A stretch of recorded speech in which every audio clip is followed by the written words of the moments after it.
Hello and welcome back to the PassFab channel.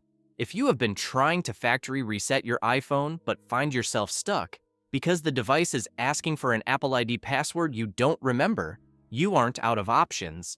While the standard iPhone reset option found on the lock screen is the fastest method, it requires you to enter your Apple ID password to sign out and initiate the wipe.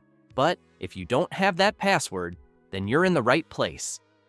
In this video, I'm going to show you how to factory reset your iPhone without needing the Apple ID password.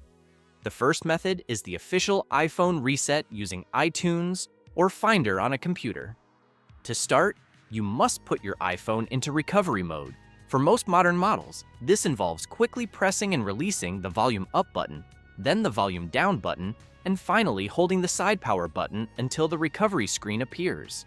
Once connected to your PC or Mac, iTunes will detect the device and offer a restore option, which downloads the latest firmware and wipes the device clean. However, a major catch with this method is that Find My iPhone must be turned off. If it is active, iTunes will block the restore and demand your Apple ID credentials to proceed. This is where the second method comes in. A professional tool called PassFab iPhone Unlock becomes the most effective solution, as it is designed to handle a full factory reset while bypassing the need for an Apple ID password, even when Find My is enabled. After installing the software on your computer, simply select the Unlock iOS screen option and then connect your iPhone via USB cable. The program provides clear, step-by-step pictorial guides to help you enter recovery mode for your specific model.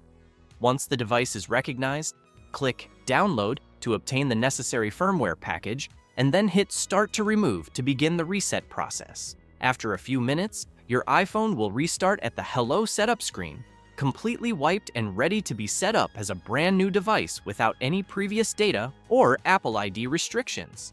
If this tutorial helped you regain control of your device, please give this video a thumbs up and subscribe to the channel for more straightforward tech solutions. Thanks for watching.